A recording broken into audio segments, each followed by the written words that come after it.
jërë ngeen jëf sunu mbokku internautes yi mbokk yi maa ngi leen di nuyu yéen ñi nekk ci biir réew mi ak yéen ñi nekk ci bitim réew yéen ngi ci Baol Info TV Abdou Khadre Seck moo nekk ci kaddu gi di bàyyi ko fii ci dëkk bu sell bi di Touba tey di dimanche juróom-ñetti fan ci weeru décembre atum 2024 ñu dikk ak yéen ci jàngatu bis bi mbokk yi nag tey jàngatu bis bi dama koy doore nag ak loo xam ne démb dama ko gis ci benn télé. mooy émission jàkkaarloo ñoom Buuba Nduur ndax dafa bëri léegi démb dama gis ñu invité Famara Ibrahima Cissé mi nga xam ne mooy défendre ñiy jëfandikoo banque yi moom sax candidat la woon ci élection yi passé mais mujjut a nekk député démb ma gis ñoom Buuba Nduur invité ko muy wax ci Barthélémy Dias mi ñu jëlee assemblée nationale Famara Ibrahima Cissé ne loolu lu jaadu la yoon moo ko santaane lu normal la bi Famara Ibrahima Cissé waxee loolu ñépp xam nañ ne bokkul Pastef waaye day ab sénégalais boo xam ne amaana dëgg moo ko ñor mais bi mu waxee loolu ma gis ne ñoom Buuba Nduur ak ñeneen ci plateau bi ñoo ngi naan ko danga bëgg a dem Pastef maanaam li mu wax daal lim jubluwaay bi mooy neexal waa Pastef wala wut buntu ngir dem Pastef loolu nag dafa nekk loo xam ne dafa commencé bëri na sax te ñu bari dañ ci bëgg di terroriser nit ñi def ko arme ba ñenn ñi duñ nangoo jël position mais loolu bu ko kenn nangu ndax dangay gis ci journalistes yi ci société civile bi wala ci ñenn ci opposition bi bu ci kenn waxee loo xam ne dafa favorable ak Pastef wala dafa favorable ak Ousmane Sonko wala Diomaye maanaam bu dee dafa am ku ci wax lu baax ci Pastef wala Diomaye wala Sonko ñu ne la yow kat dangaa bëgg a dem Pastef loolu ñi koy def loolu seen stratégie la mooy bëgg xoqatal nit ñi bëgg a terroriser nit ñi ba bu nit ñi gisee dëgg duñ wax dëgg am na ñu bari ñoo xam ne dañuy gis dëgg gi nii waaye dañu naan buñ ko waxee kat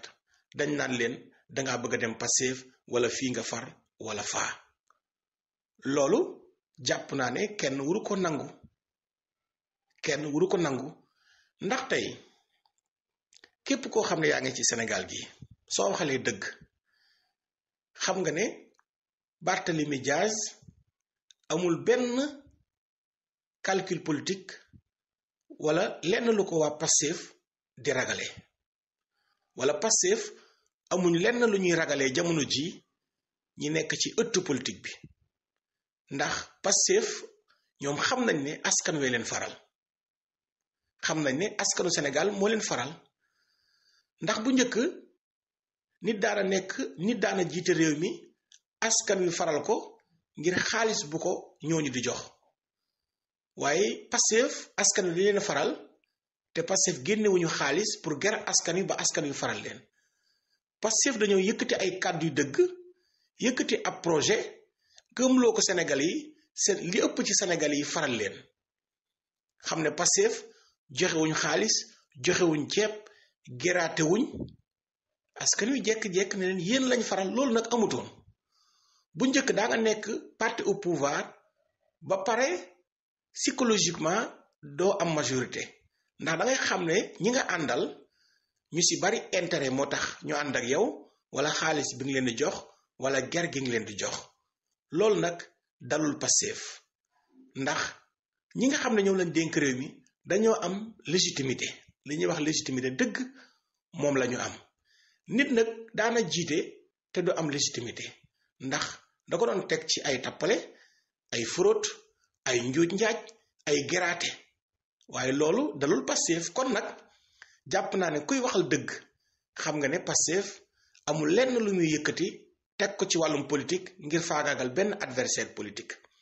ndax ci élection législative yi passé gis ngeen ne la doon am amul kenn ku contesté ay résultats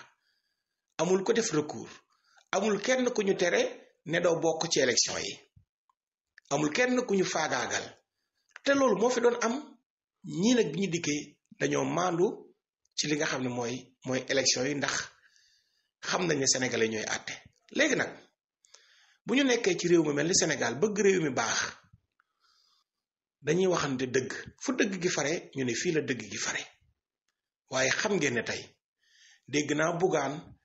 ak xawma Thierno Bocoum di wax ne jële gi ñu jëlee Barthélémy Dias assemblée nationale soxor la am ñu ne démocratie waroon naa tax duñ ko fa jële loolu mooy naafeq loolu mooy ay tappale yow ban soxor moo ci am kon kay nañ wax ne constitution bi moo soxor nañ wax ne constitution bi nga xam ne moo ne woon Ousmane Sonko doo dem ci élection présidentielle 2024 nee leen constitution boobu moo soxor kon kay nee leen règlement intérieur bu assemblée nationale moo soxor kon loolu lañu war a wax ndax tey képp koo xam ne tey yaa ngi ci réew mi même surtout nag journalistes yi ak société civile bi ñoom Alioune Tine ñoom Seydi Gassama ñoom bu ñu nekkoon ay nit ñu maandu dañu naan ay la yéwén Barthélémy Dias lii la constitution bi wax ay la yéwén Barthélémy Dias lii la règlement intérieur bu assemblée nationale wax ku jub ku jaadu ku maandu ku dëggu loolu ngay wax ku wax leneen la tamit yaa ngi wax safaan kon jàpp naa ne opposition bii fi nekk ñoom xam nañu ne askan bi ànduñu ak ñoom xam nañu loolu moo tax ñoom ñu ci bari gis ngeen ne noppi nañu ndax liñ doon gis ci ñoom sax bu élection passé ñu def ñoom dajaloo ci seen biir def conférence de presse def évaluation mais ba léegi gisaguma ñu bari ci ñoom ñu def ko te Bougane Gueye Dany ak Barthélémy Dias ñoom xam nañ ne Ousmane Sonko seen papa la ci politique ñoom xam nañ ne Ousmane Sonko ak président Bassirou Diomaye Faye la ñu ëpp ci askan wi àndal ñoom xam nañu loolu te jàpp naa ne Ousmane Sonko ñi mu àndal pare nañ ci tontante wala di dàggasante ak opposition boo xam ne turu opposition la opposition boo xam ne turu opposition la kon Barthélémy Dias mi nga xam ne tey bi mbir mi am booba sax amaana Ousmane Sonko duggul ci politique PDS lañ tuumaal nañoo jël ay nervi yóbbu ko mairie bu Mermoz Sacré-Cœur bala fay xew-xew fa Barthélémy Dias yëkkate fa ay kàddu yoo xam ne moom moo jàppalu boppam ci mbiri Ndiaga Diouf jamonoy Abdoulaye Wade la woon Macky Sall moom tim faraloon Barthélémy Dias investir ko ci liste xam ngeen histoire bi ni mu demee Barthélémy Dias bi ñu koy àtte ci nguurug Abdoulaye Wade bi ñu koy àtte mbir mi dem ba ci nguurug Macky Sall jeexee àtte bi jeex définitif Bart def appel yi mu war a def yépp recours yi ba pare wax ne moom mënatul nekk député waaye wax ju bëri ji lépp aali kalaj gi mooy xool ñoom nan la ñuy lewalee mairie bi ndax mairie bi am na ñuy wax ne mairie bi état daf ci war a teg loxo ndax yoon moo santaane loolu am na ñuy wax loolu kon mbokk ñu leen di sant di leen di gërëm di rafetlu seen ànd ak Bawal Info TV. baolinfo.net moo leen di jox ay xibaar yu gaaw te wóor. mën ngeen a abonné ci seen chaîne YouTube. baolinfo.net